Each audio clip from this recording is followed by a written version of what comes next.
โอเคเนาะสำหรับลูกค้าหรือว่าทางพนักงานที่ถามมาว่า Toyota Travel E เฮาเวลาสากเข้ากับตู้แล้วเนาะเฮาจะสามารถนั่งอยู่ในรถได้บ่คำตอบก็คือได้เนาะอยู่ในรถแล้วอยากเปิดแอร์ให้แนวใดให้มากดสวิตช์ออน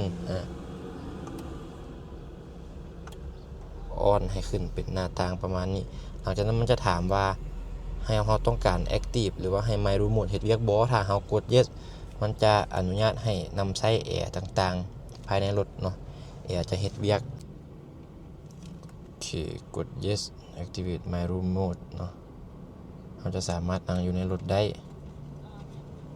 หลังจากนั้นมันจะบอกว่าปัจจุบันแบตเตอรี่เราอยู่ที่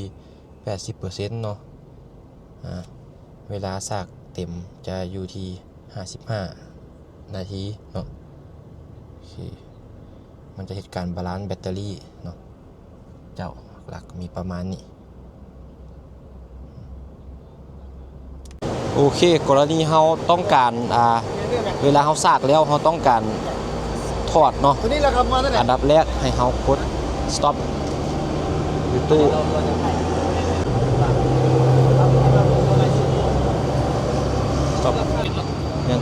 หลังจากนั้นให้เรากดหยุดการสากอยู่ในแอป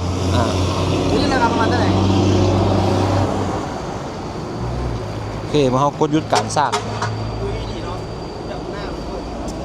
มันจะตัดเนาะหลังจากนั้นให้เราเวลาเราจะถอดเนาะ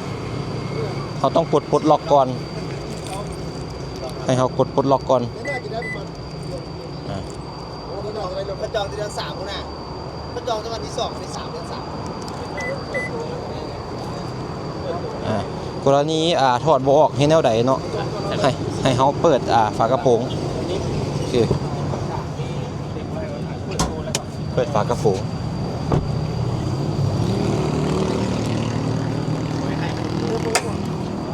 เนาะให้เฮาดึงตัวนี้ตัวเดียวที่เก็บตรงนั้นไปหมดเขาไม่รู้ว่าตัวนี้เราก็นำเข้าราคาสูงกว่าไหมสูงกว่าเขาก็จะสามารถถอดออกมาได้เนาะตัวที่เราจองนั้นเป็นหลังจากนั้นให้ซุปเข้าไป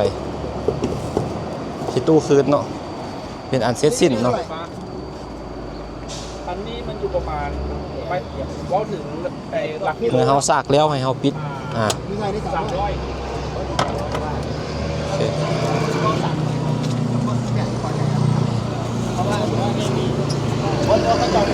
เขาให้การปิดเนาะโอเคโอเคซากเรียบร้อยมันจะพูดว่า